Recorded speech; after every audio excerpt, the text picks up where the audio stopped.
Hello friends, स्वागत है आपका affairs cloud learn to lead में। मैं हूं आशु और आज हम डिस्कस करेंगे बहुत ही इंपॉर्टेंट करंट अफेयर्स 21 अगस्त 2021 के। तो दो बेस्ट इमेजेस यार आप यहां पे देख रहे हो, लेकिन आज हम बहुत ही इंपॉर्टेंट करंट अफेयर्स को डिस्कस करने वाले हैं, तो वीडियो को बिल्कुल लास्ट तक देखना है। और साथ ही साथ आपने हमारी एप्लीकेशन को डाउनलोड कर लेना है। एप्लीकेशन का नाम है करियर्स क्लाउड और इसका लिंक जो है वो डिस्क्रिप्शन बॉक्स में दिया हुआ है, वहां से डाउनलोड कर लें इसको। और उसके बाद अपनी ईमेल आईडी थ्रू के लॉगिन कर लें और क्रैक करंट अफेयर्स के ऊपर क्लिक करके 1 साल या फिर 2 साल की आप सब्सक्रिप्शन बाय कर सकते हैं, जिसका प्राइस बहुत ही कम है। एक बार चेक करें मेरे कहने से, आप खुद सरप्राइज हो जाएंगे कि इतने कम प्राइस पे हम इसको प्रोवाइड कर रहे हैं। और 90 से 95% दोस्तों वो करंट अफेयर्स कवर हो जाएंगे जो आपको हर एग्जाम में आपको मिलेंगे, चाहे वो स्टेट का एग्जाम है चाहे वो सेंटर का एग्जाम है, आपको वो करंट अफेयर्स वहां पे मिलेंगे। क्योंकि हम करंट अफेयर बहुत ही अच्छे तरीके से कवर करते हैं। जैसे कि आप देख सकते हो, हम डेली सेक्शन को कवर करते हैं। डेली में आपको 3 तरह की चीजें मिलेंगी: detail current affair, question and answer format में, और क्विज होगा जिसमें आप रिवाइज कर सकते हो अपने करंट अफेयर्स को, अपनी नॉलेज को चेक कर सकते हो कि हमारा याद रह भी रहा है या नहीं, और डेली बेसिस पे आप हमारी एप्लीकेशन के ऊपर अटेम्प्ट करोगे। वीकली करंट अफेयर्स होंगे जिसमें हम आपको हर हफ्ते एक डिटेल पीडीएफ देंगे, क्वेश्चन एंड आंसर की पीडीएफ देंगे और क्विज भी देंगे, जिसमें आप हमारी एप्लीकेशन के ऊपर हर हफ्ते जो है वो क्विज अटेम्प्ट भी कर सकते हो। मंथली सेक्शन बहुत इंपॉर्टेंट है क्योंकि 4 तरह की पीडीएफ्स मिल रही हैं: detail current affair, question and answer format और बेस्ट 100 करंट अफेयर मिल रहे हैं क्वेश्चन एंड आंसर फॉर्मेट में ही। पॉकेट पीडीएफ में मिल रही है, 2 लाइन 3 लाइन में करंट अफेयर मिल जाएगा आपको, ताकि आप जल्दी जल्दी में करंट अफेयर को रिवाइज कर सको।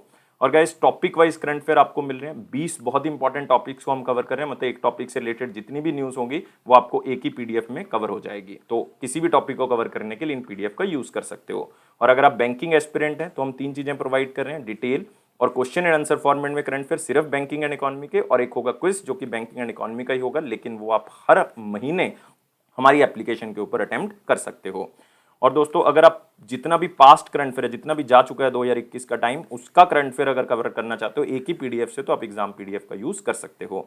डिटेल में बजट और इकोनॉमिक सर्वे तो आपको मिलेगा ही मिलेगा। हम यहाँ पे आपको क्वेश्चन एंड आंसर भी बताएंगे जो बजट और इकोनॉमिक सर्वे से एग्जामिनर आपसे पूछ सकता है।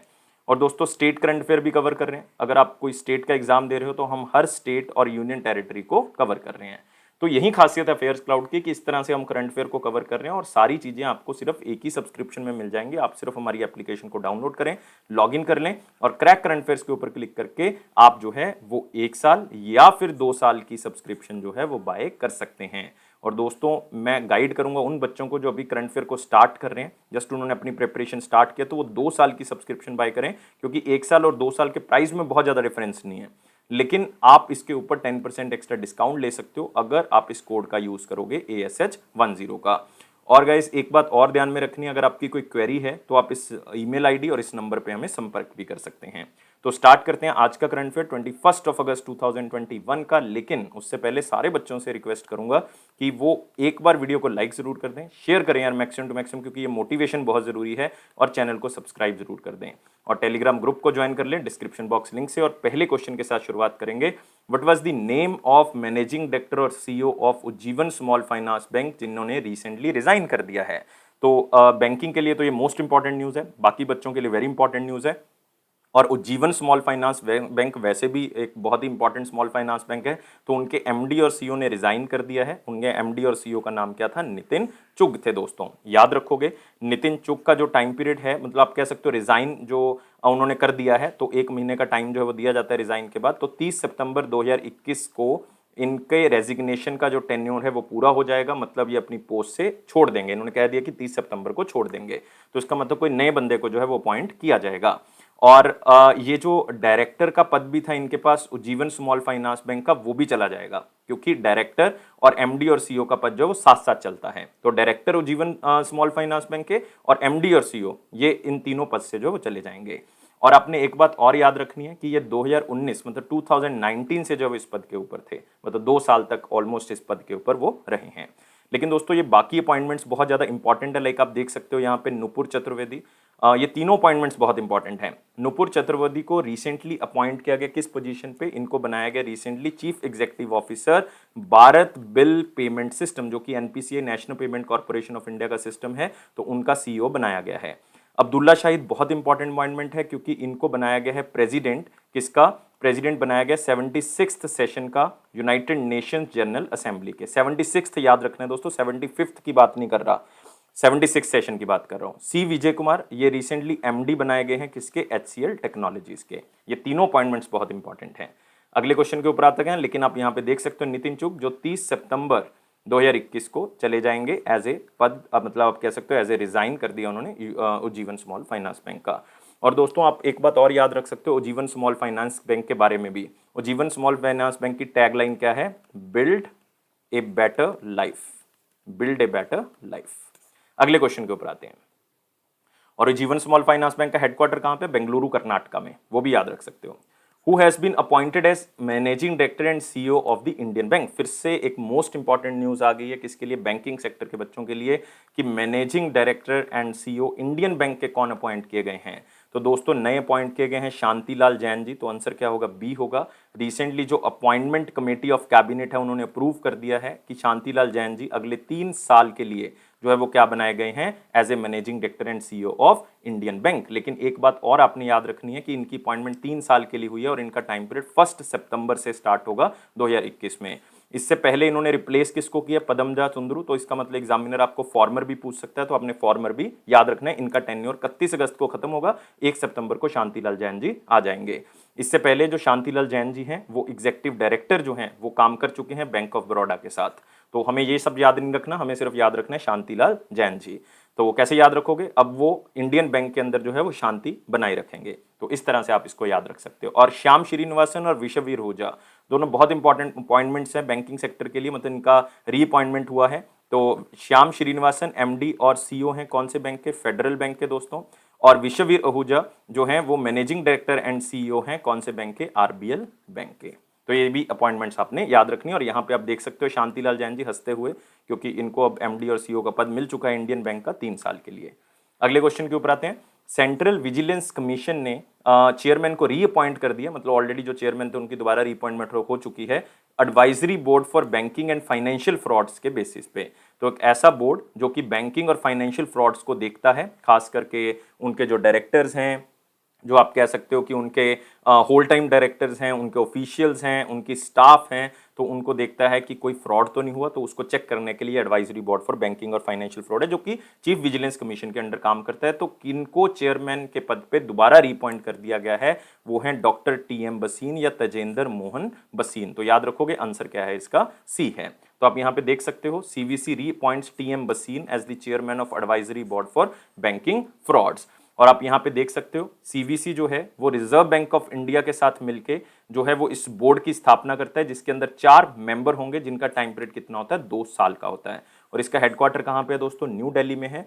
और ये जो बोर्ड है जिसको हम कहते हैं advisory board for banking and financial, आप कह सकते हो फाइनेंशियल फ्रॉड्स, तो ये क्या करता है? ये सीवीसी के साथ मिलके, ये सीबीआई के साथ मिलके, ये आरबीआई के साथ मिलके मतलब ये चेक करता है कि 50 करोड़ या 50 करोड़ से ऊपर ऊपर जो फ्रॉड्स हुए हैं उसको पब्लिक सेक्टर बैंक्स के अंदर जो हुए हैं वो यहाँ पे चेकिंग होती है, जो कि पब्लिक सेक्टर बैंक इनको बताते हैं, तो उसके बारे में चेकिंग करता है। और अब इसमें और भी जो है वो इसका जो स्कोप है वो बढ़ा दिया गया, क्योंकि इसमें स्टाफ मेंबर्स को भी अब इंक्लूड कर लिया गया है। तो ये आप थोड़ा सा याद रखोगे। और यहाँ पे हम बात करें सेंट्रल विजिलेंस कमीशन की दोस्तों, सेंट्रल विजिलेंस कमीशन जो है वो 1964 में बनाया गया था, लेकिन ये स्टैट्यूटरी बॉडी, मतलब इसका एक्ट कब बना है? 1998 में इसका एक्ट जो है वो बनाया गया था।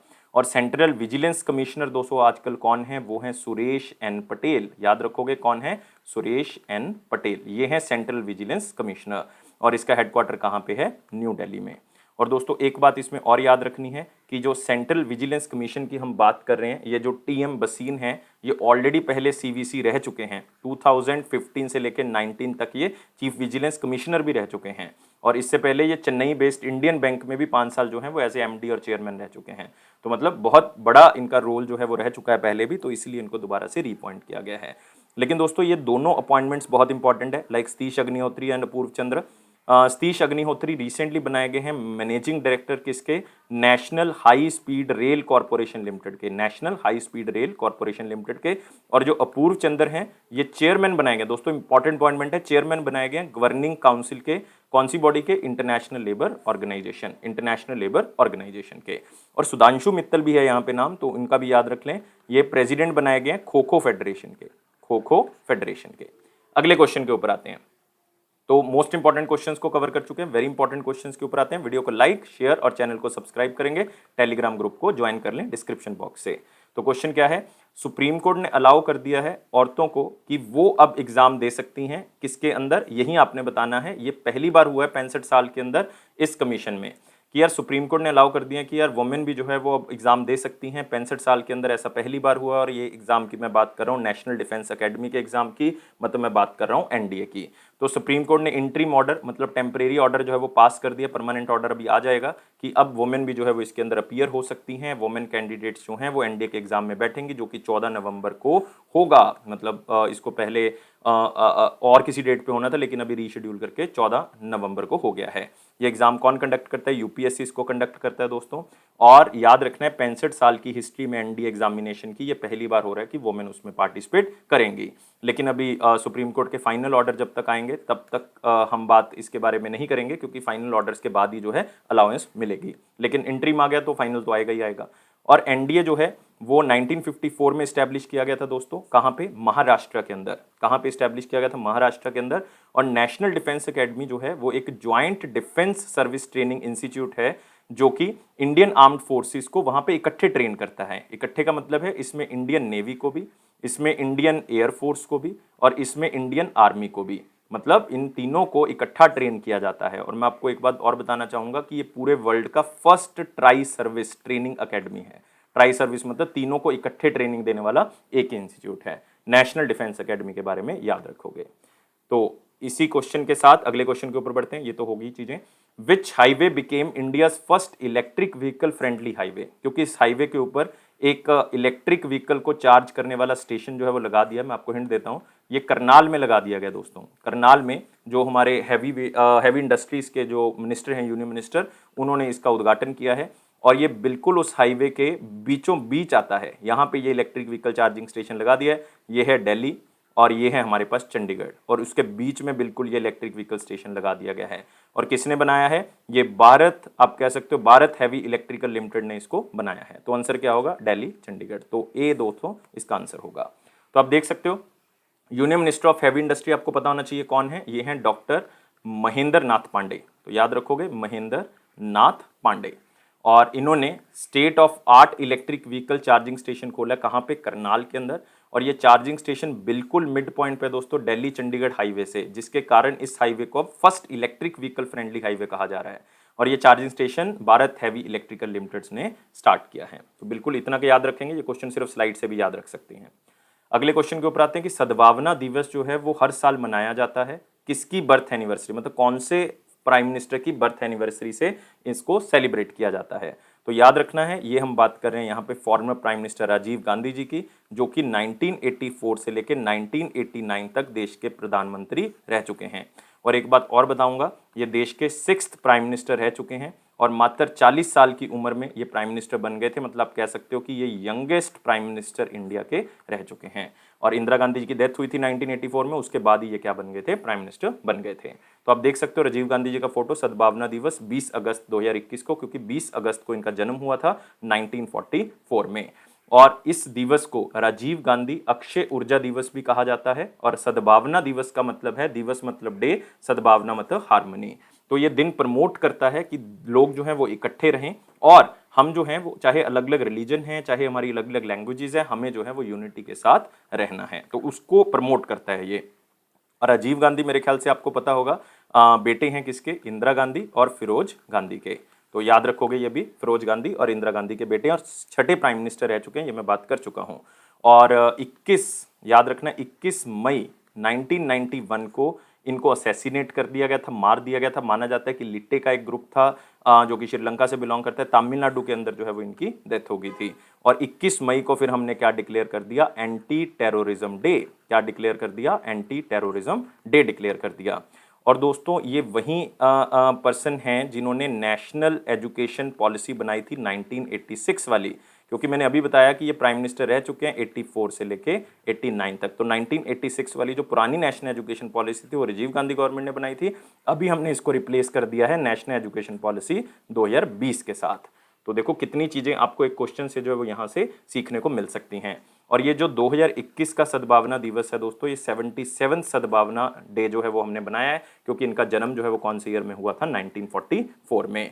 और एक बात और याद रखनी है कि इनको फादर ऑफ इंफॉर्मेशन टेक्नोलॉजी और फादर ऑफ टेलीकॉम रेवोल्यूशन कहा जाता है, इसलिए इनको architect of the digital India भी कहा जाता है। तो ये सारी चीजें आपने याद रखनी है किसके बारे में, राजीव गांधी जी के बारे में।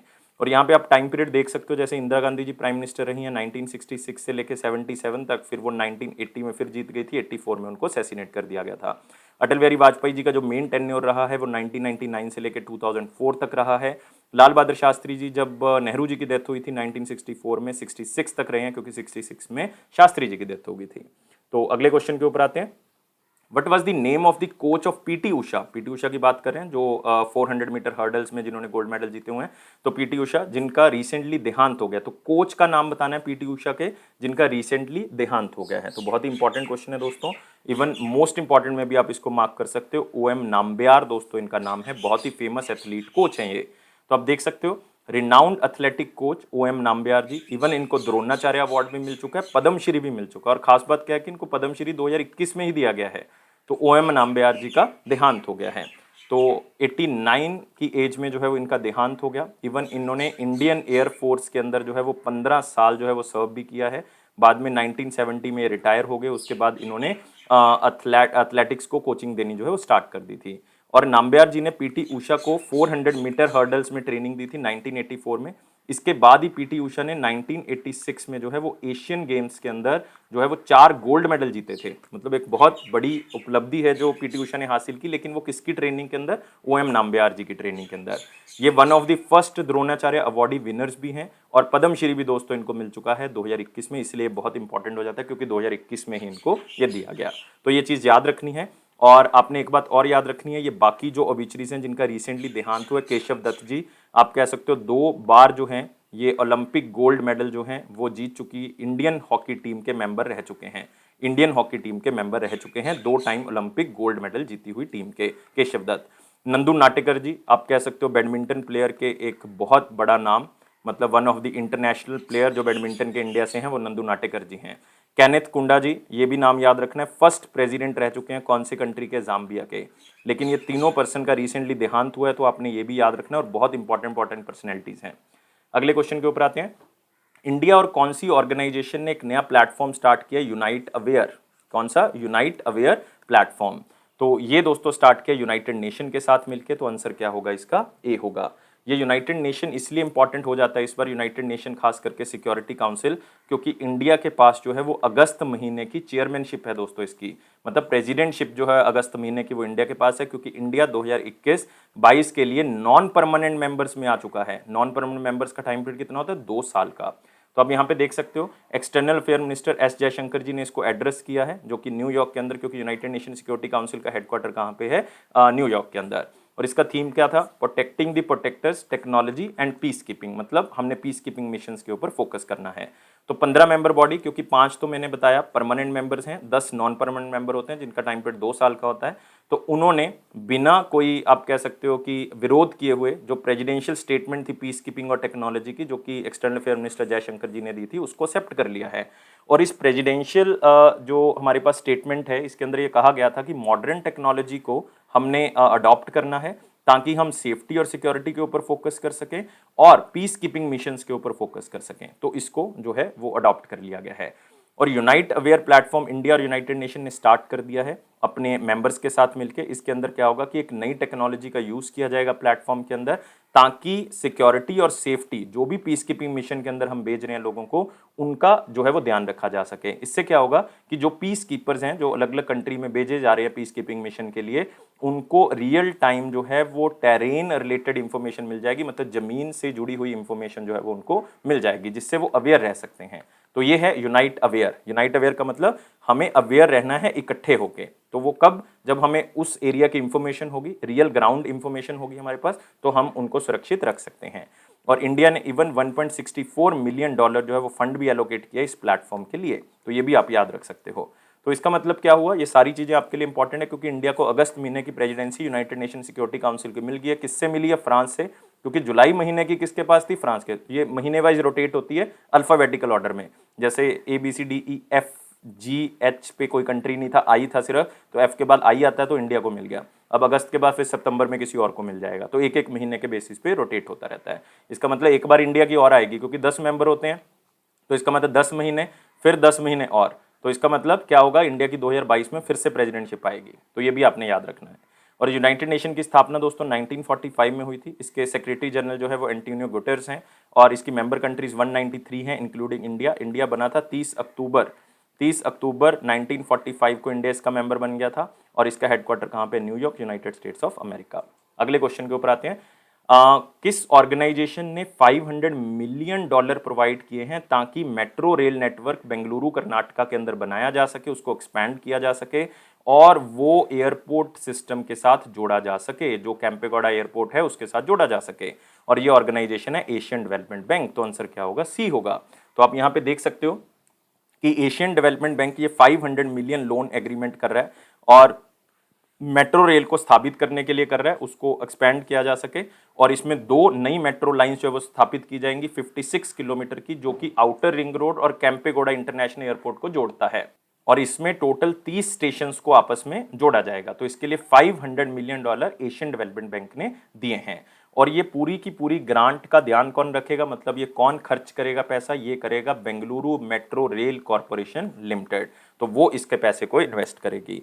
इवन एशियन डेवलपमेंट बैंक ने $2 मिलियन अलग से भी दिए हैं। वो इसलिए दिए हैं ताकि वो अर्बन डेवलपमेंट प्रोजेक्ट्स की स्थापना यहाँ पे कर सके, मतलब स्टेट गवर्नमेंट जो है वो कर्नाटका की, वो अर्बन डेवलपमेंट प्रोजेक्ट्स को यहाँ पे डेवलप कर सके। उसका फायदा ये होगा कि जो ट्रैफिक होगा एयरपोर्ट को जाने के लिए, उसको किसी और जगह पे जो है वो डाइवर्ट किया जा सके ताकि एयरपोर्ट जाने वालों को कोई भी दिक्कत ना आए, मतलब स्मूथ कनेक्टिविटी जो है वो एयरपोर्ट के साथ हो सके। तो उसके लिए $2 मिलियन जो है वो अलग से दिए गए हैं। तो एशियन डेवलपमेंट बैंक के बारे में याद रखना है, 1966 में इसको स्टैब्लिश किया गया था। इसका जो हेडक्वार्टर है वो मनीला फिलीपींस के अंदर है। इसकी मेंबर कंट्री 68 है इंक्लूडिंग इंडिया और इसके जो हेड हैं वो मस्तसुगु हैं, मस्तसुगु। अगले क्वेश्चन के ऊपर आते हैं। Who was appointed as the prime minister of Malaysia? Recently हमने क्वेश्चन पिक्चर से किया था कि मलेशिया के जो प्राइम मिनिस्टर थे उन्होंने रिजाइन कर दिया है। तो रिजाइन करने वाले प्राइम मिनिस्टर का नाम क्या था, मुहिदीन यासीन। मुहिदीन यासीन इन्होंने रिजाइन कर दिया था क्योंकि पार्लियामेंट के अंदर जो है वो इनकी मेजॉरिटी साबित नहीं हो पाई थी, जिसके कारण जो है वो इन्होंने रिजाइन कर दिया। तो अब जो मलेशिया के किंग हैं दोस्तों, मलेशिया के जो किंग हैं अब्दुल्ला, उन्होंने जो है वो नए प्राइम मिनिस्टर को अपॉइंट किया जो कि पहले डिप्टी प्राइम मिनिस्टर थे, वो हैं इस्माइल साबरी याकूब। तो याद रखना है, बहुत इंपॉर्टेंट क्वेश्चन है, डी आंसर होगा इस्माइल साबरी याकूब। तो आप देख सकते हो मलेशिया के जो किंग हैं अल सुल्तान अब्दुल्ला, उन्होंने अपॉइंट कर दिया इस्माइल साबरी को एज ए प्राइम मिनिस्टर, जो कि पहले किस पोजीशन पे थे, डिप्टी प्राइम मिनिस्टर की पोजीशन पे थे। तो आप देख सकते हो यहाँ पे कि ये जो हैं वो तीसरे प्राइम मिनिस्टर हो जाएंगे, थर्ड प्राइम मिनिस्टर हो जाएंगे। 2018 के इलेक्शन जब से हुए हैं, तीसरी बार जो है वो प्राइम मिनिस्टर, मतलब तीसरे प्राइम मिनिस्टर बने हैं। 114 मेंबर ने इनको सपोर्ट किया 222 मेंबर की पार्लियामेंट के अंदर, मतलब मेजोरिटी इनके पास है, ये भी आपने याद रखना है।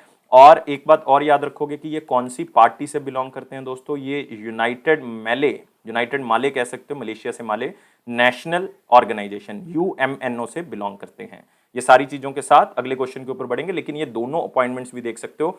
Aerial Henry recently prime minister बनाए गए कौन सी कंट्री के, हैती के। और फैम मिन चिन ये प्राइम मिनिस्टर बनाए गए किसके, वियतनाम के। ये भी आपने याद रखना है। अगले क्वेश्चन के ऊपर आते हैं। कौन सी कंपनी ने कोलैबोरेट किया है society for innovation and entrepreneurship IIT Bombay के साथ, जो कि IIT बॉम्बे का एक विंग है, तो इंडस्ट्री 4.0 रेवोल्यूशन के लिए। तो बहुत ही सिंपल सा क्वेश्चन है, इसमें मैं आपको समझा देता हूं कि क्या होगा। इंडस्ट्री 4.0 रेवोल्यूशन का मतलब है कि जितनी भी इंडस्ट्री हैं पूरे इंडिया के अंदर, या आप कह सकते हो टेक्नोलॉजी के साथ जो जुड़ी हुई हैं, वो आपस में क्या करें, कोलैबोरेट करें, इकट्ठे हों एक प्लेटफॉर्म के ऊपर, ताकि टेक्नोलॉजी को मैक्सिमम टू मैक्सिमम इंडस्ट्री के अंदर यूज किया जा सके। और उसमें एक्सपर्टीज कौन प्रोवाइड करेगा, ये society for innovation and entrepreneurship, ये एज ए आप कह सकते हो इंटरमीडिएटरी काम करेगी। और ये कौन करेगा, इंटेल जो है वो प्रोवाइड करेगा। तो आंसर क्या होगा, इंटेल। और ये इन्होंने सीने IIT के साथ टाई अप किया ताकि एक प्लग इन अलायंस जो है वो स्टार्ट कर सकें। प्लग इन अलायंस का दोस्तों मतलब है कि इंडस्ट्री और टेक्नोलॉजी को इकट्ठा करना ताकि इंडस्ट्री 4.0 रेवोल्यूशन जो है वो कर सकें। तो जितनी भी टेक्नोलॉजिकल कंपनी है, जितनी भी इंडस्ट्रीज है, उनको इकट्ठा किया जा सके ताकि best to best technology use की जा सके। मतलब आर्टिफिशियल इंटेलिजेंस कह सकते हो, मशीन लर्निंग कह सकते हो, virtual reality, 5G technology, cyber security, robotics, ये सारी चीजें जो है वो यूज की जा सके।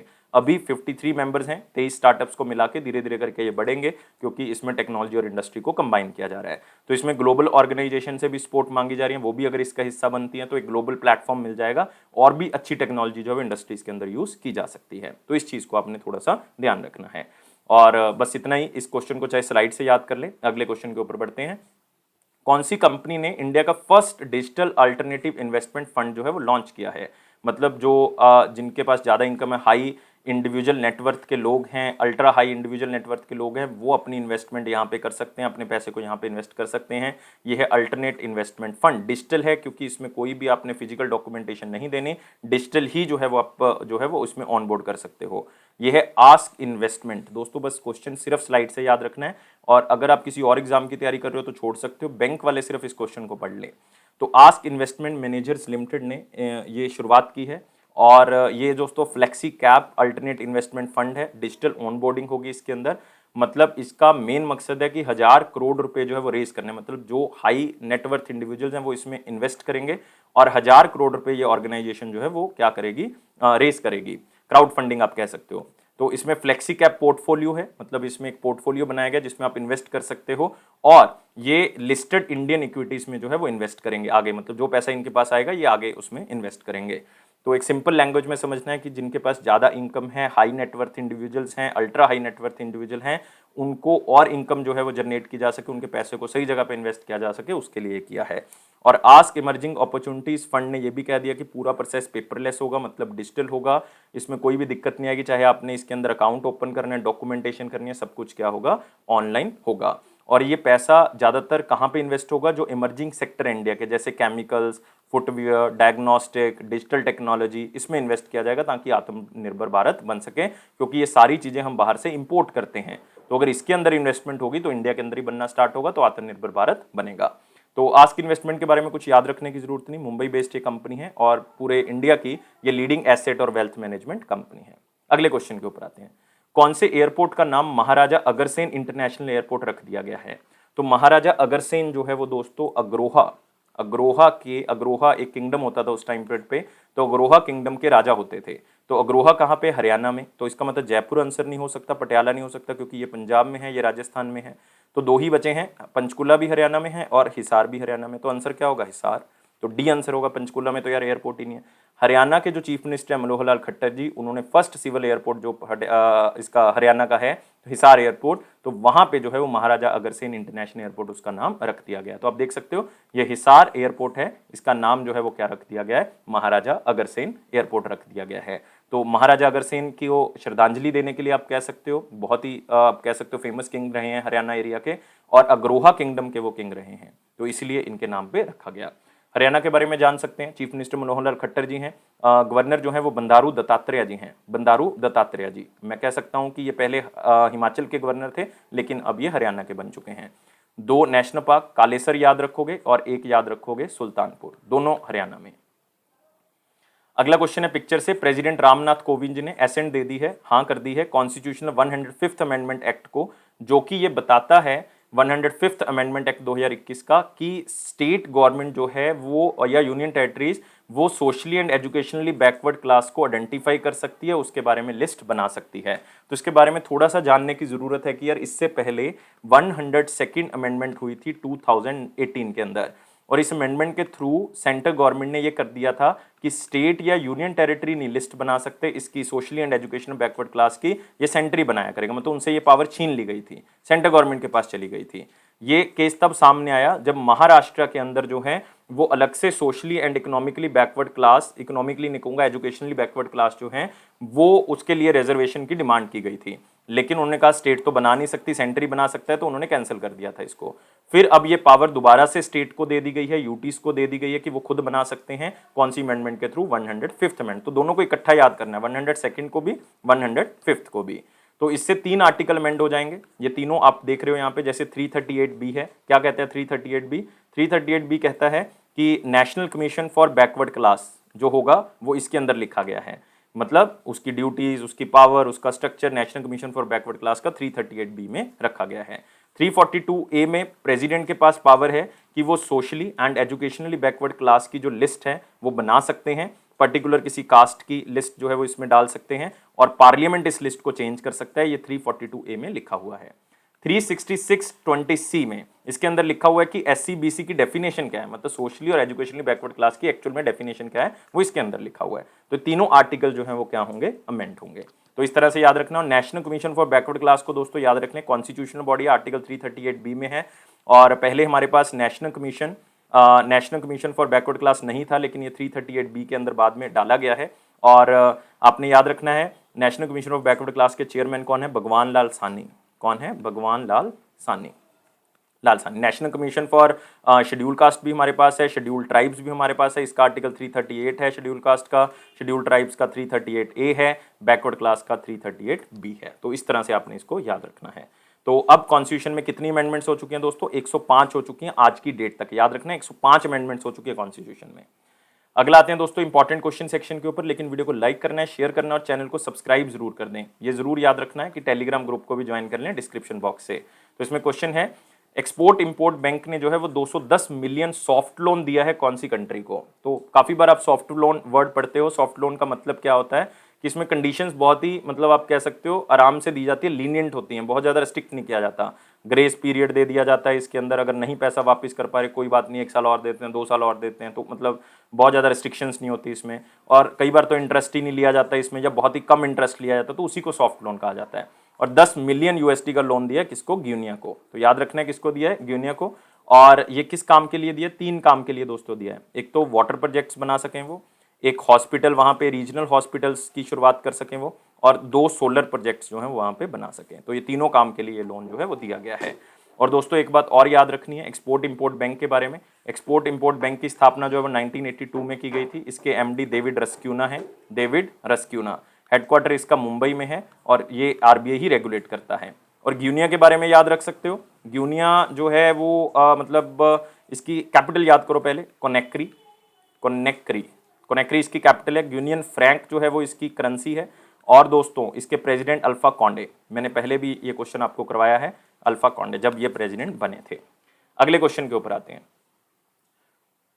ओमोलॉप्स एडिकोला नई स्पीशीज डिस्कवर की गई है अरुणाचल प्रदेश के अंदर। ये किस चीज की स्पीशीज है आपने बताना है। और ये नाम आपने याद रखना है, इसी से आपको ये क्वेश्चन याद रहेगा। एडिकोला कहा जाता है इसको, एमोलॉप्स, और ये दोस्तों फ्रॉग की स्पीशीज है। याद रखना है C इसका आंसर होगा। और इसको एडी इसलिए कहा जाता है क्योंकि ये अरुणाचल प्रदेश में मिली है। अरुणाचल प्रदेश की एक ट्राइब है एडी ट्राइब, एडी ट्राइब, तो वहां से ये मिला है। तो आदि ट्राइब कह सकते हो, एडी ट्राइब कह सकते हो, जिस भी तरह से। तो एडी फ्रॉग नाम पड़ गया इसका। तो ये अरुणाचल प्रदेश की एक बहुत फेमस माउंटेन रेंजेस है जहाँ पे ये ट्राइब जो है वो रहती है। तो इसीलिए जो है इसका नाम ये पड़ गया। तो याद रखना है ये किसकी स्पीशीज है, फ्रॉग की। यहाँ पे आप देख सकते हो एमोलॉप्स एडिकोला, और ये अरुणाचल प्रदेश में मिली है। तो मेरे ख्याल से बहुत ही आसानी से ये याद रह जाएगा। राजनाथ सिंह जी ने डिस्क 5.0 जो है वो चैलेंज लॉन्च किया। डिस्क का मतलब है डिफेंस इंडिया स्टार्टअप चैलेंज। तो पता है कि डिफेंस सेक्टर में ज़्यादा से ज़्यादा स्टार्टअप्स आ सकें, ज़्यादा से ज़्यादा लोग जो हैं वो डिफेंस सेक्टर के साथ इंडस्ट्री जुड़ सकें, ताकि आत्मनिर्भर भारत सेल्फ रिलायंट डिफेंस बना सकें। आपको पता है कि डिफेंस के अंदर अब इंडिया बहुत सी चीज़ें प्रोड्यूस कर रहा है जो कि हम पहले बाहर से मंगवाते थे, ताकि सेल्फ रिलायंट डिफेंस बन सके। और इसका नाम है डिफेंस इंडिया स्टार्टअप चैलेंज 5.0। इसका मतलब आपको पता होना चाहिए कि 1.0 मतलब इस डिस्क मिशन की शुरुआत जो कौन से ईयर में की गई थी, 2018 में। स्पेशली जब चाइना के साथ जो है वो हमारे रिलेशन बिगड़ रहे थे, तो उस टाइम पर हमने सोचा कि हम चाइनीज कंपनी का बायकॉट करते हैं और इंडिया खुद जो है वो इन चीज़ों को बनाया करेगा। और इसमें स्टार्टअप इकोसिस्टम को इंप्रूव किया जाएगा, नई डिफेंस टेक्नोलॉजी के ऊपर फोकस किया जाएगा, मैन्युफैक्चरिंग कैपेबिलिटीज को बढ़ाया जाएगा। इसमें टोटल 35 चैलेंजेस रखे गए हैं, जिसमें से 13 चैलेंजेस जो हैं वो आर्म्ड फोर्सेस से रिलेटेड हैं और 22 चैलेंजेस जो हैं वो डिफेंस पब्लिक सेक्टर यूनिट्स के लिए हैं। तो ये नए नए आइडियाज़ देंगे, तो उसके बेसिस पे डिफेंस सेक्टर जो है इंप्रूव होगा। इस चीज़ को याद रखना है। और 1.0 से लेके 4.0 तक जो 4 पहले जा चुके हैं डिस्क ऑपरेशंस या चैलेंजेस, इसमें 80 स्टार्टअप जो हैं वो दोस्तों आगे बढ़े थे, और मतलब बहुत ही अच्छे से इन्होंने काम किया था। तो मिनिस्ट्री ऑफ डिफेंस के बारे में याद रखो, राजनाथ सिंह जी, लखनऊ जो है वो इनकी कॉन्स्टिट्यूएंसी है। अगले क्वेश्चन के ऊपर आते हैं जो कि है वन लाइनर इंपॉर्टेंट पॉइंट, जिसमें पहला है शांतिलाल जैन जी को अपॉइंट किया गया इंडियन बैंक के MD और CEO। तो आपको पता है पदमजा चंद्रू जी का टाइम पीरियड खत्म हो गया, तो अब शांतिलाल जैन जी जो हैं वो नए MD और CEO बने हैं। लेजेंडरी एथलीट PT उषा जी के कोच OM नाम्बियार जी का देहांत हो गया। याद रखना है दोस्तों, OM नाम्बियार जी का देहांत हो गया। इनको पद्मश्री मिला था रिसेंटली 2021 में। सद्भावना दिवस जो है वो 2021 का 20 अगस्त को मनाया गया, क्योंकि ये बर्थ एनिवर्सरी है किसकी, राजीव गांधी जी की। याद रखना है 77 सद्भावना दिवस। वर्ल्ड मॉस्किटो डे दोस्तों, वर्ल्ड मॉस्किटो डे जो है वो 2021 का 20 अगस्त को मनाया गया। याद रखना है ये एक पर्सन है, आप कह सकते हो ब्रिटिश डॉक्टर हैं, sir Ronald Ross. Sir Ronald Ross, इन्होंने ये बताया था कि जो फीमेल मॉस्किटो है जिसको हम कहते हैं anopheles, anopheles anopheles mosquito, female mosquito, उससे जो है मलेरिया ह्यूमंस में बढ़ता है। ये पहले ऐसे डॉक्टर हैं जिन्होंने 1897 में ये बताया था, जिसके कारण जो है वो वर्ल्ड मॉस्किटो डे 20 अगस्त को ही मनाया जाता है। तो इसलिए याद रखना, ये डिस्कवरी जो है वो हुई थी 20 अगस्त को हुई थी।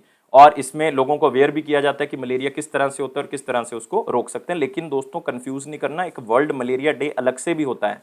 वर्ल्ड मलेरिया डे 25 अप्रैल को मनाया जाता है। वर्ल्ड मलेरिया, उसमें भी यही बताया जाता है कि मलेरिया कैसे फैलता है, इसको किस तरह से रोका जाता है। और वर्ल्ड मलेरिया डे का थीम क्या था? Reaching the zero malaria target, zero malaria target. Next है हमारे पास कि डीआरडीओ का जो डीएलजे है, डीएलजे का मतलब जो डिफेंस लेबोरेटरी है इनकी जोधपुर वाली राजस्थान के अंदर, उन्होंने HEMRL के साथ, मतलब high energy material research laboratory के साथ, जो कि पुणे महाराष्ट्र में है, उनके साथ मिलकर एडवांस शेफ का, एडवांस शाफ्ट कह सकते हो, शाफ्ट जो होती है वो इंडियन एयरफोर्स जेट्स की, उसकी नई टेक्नोलॉजी जो है वो सामने आई है। जिसमें क्या होगा कि जो इंफ्रारेड टेक्नोलॉजी है, रेडियो फ्रिक्वेंसी है, रडार है, जो थ्रेट लगा रहता है कि यार मतलब जो इंडियन एयरफोर्स के जेट्स हैं उनको हाईजैक ना कर लिया जाए किस तरह से, चाहे वो इंफ्रारेड टेक्नोलॉजी के थ्रू हो चाहे रेडियो फ्रिक्वेंसी के थ्रू, तो उसको रोकती है ये एडवांस शेफ। तो इसको याद रखना है। और इसमें डीआरडीओ याद रखना है, डीआरडीओ 1958 में बनाया गया था और इसके चेयरमैन जो है वो डॉक्टर जी सतीश रेड्डी हैं। नेक्स्ट, इंडरा ने जो है वो जीडीपी फोरकास्ट इंडिया का 9.4 रखा है फाइनेंशियल ईयर 2022 के लिए। सिर्फ इतना ही याद रखना है, इस लाइन को पढ़ लें, इस लाइन को याद कर लें, 9.4% फाइनेंशियल ईयर 22 मतलब 21-22 के लिए। अगले क्वेश्चन के ऊपर आते हैं जो है क्वेश्चन ऑफ द डे 20 अगस्त 2021 का क्वेश्चन क्या कहता है? Who is the current chairman of prime minister economic advisory council. तो अगस्त की बात कर रहे हैं तो आपने बताना है कि इसका आंसर जो है वो क्या हो सकता है। तो आंसर क्या था इसका? विवेक देबरॉय। और जितने भी बच्चों ने आंसर दिया वो सब बिल्कुल सही थे, विवेक देबरॉय जी ने। तो विवेक देबरॉय एक इंपॉर्टेंट पर्सनैलिटी है। 2015 में जब नीति आयोग का निर्माण किया गया था प्लानिंग कमीशन को खत्म करके, तो ये परमानेंट मेंबर लगाए गए थे किसके? नीति आयोग के। तो इनका टेन्योर 2019 तक का था ये नीति आयोग का। और इसी बीच में ये 2017 में ये अपॉइंट किए गए थे चेयरमैन इस इकोनॉमिक एडवाइजरी काउंसिल के, जो कि प्राइम मिनिस्टर की हैं, उसमें अपॉइंट किए गए थे, इकोनॉमिस्ट हैं क्योंकि। और 2018 में इनको प्रेसिडेंट भी बनाया गया था ISI का, मतलब इंडियन स्टैटिस्टिकल इंस्टीट्यूट का। तो ये भी आप याद रख सकते हो, नाम इंपॉर्टेंट है, विवेक देबरॉय। नेक्स्ट आते हैं question of the day. Question क्या कहता है कि who is the author of India 2020 journal of quantitative economics. Qualitative economics नहीं, क्वांटिटेटिव इकोनॉमिक्स का जो रिलीज हुआ था एडिशन बुक का, वो किसने लिखा था? तो बताना यार आंसर कमेंट बॉक्स में, वेट कर रहा हूँ आपके आंसर की। और सबने आंसर देना यार। और मैं सारे बच्चों से रिक्वेस्ट करूंगा, जो बच्चे वीडियो को देखते हैं लाइक जरूर कर दिया करें, शेयर करें यार वीडियो को मैक्सिमम टू मैक्सिमम, सब्सक्राइब करें चैनल को, क्योंकि यही वो चीज़ें हैं जिससे आप मुझे मोटिवेट कर सकते हो। और दोस्तों इस बेल बटन को प्रेस कर देना है और साथ ही साथ टेलीग्राम चैनल को ज्वाइन कर ले ताकि ऑफिशियल नोटिफिकेशन मिलती रहे। ये फेयर्स क्लाउड का प्रॉमिस है कि आपके कॉन्फिडेंस को जरूर बूस्ट करेगा। और इसी तरह से वीडियो को देखना है और इसी तरह से PDF से पढ़ना है। 1 साल या 2 साल की सब्सक्रिप्शन बाय कर सकते हैं एप्लीकेशन से। इस कोड का यूज करें ASH10 को, 10% एक्स्ट्रा डिस्काउंट आपको मिल ही जाएगा। और दोस्तों इस वीडियो के साथ साथ आपने एक चीज़ रोज सीखनी है कि अपने लाइफ को बहुत ज़्यादा सीरियस नहीं लेना, हमेशा खुश रहना स्माइली की तरह। मैं हमेशा कहता हूँ कि 5% प्रॉब्लम अगर आपकी ज़िंदगी में है तो 95% जो है वो आप उसको कंप्लीट कर लेते हो, इसलिए आपको वो बड़ी लगती है। तो किसी भी प्रॉब्लम को कॉम्प्लिकेट नहीं करना, जैसे है अगर आपके दिमाग में आ रहा है कि किस तरह से सॉल्व करना है तो ठीक है, अदरवाइज उसको छोड़ दें, अपने आप सॉल्व हो जाएगी। लेकिन आपने हमेशा खुश रहना है, इसी से आपका एग्जाम जो है जल्दी क्लियर होगा। Thank you guys, take care and bye bye.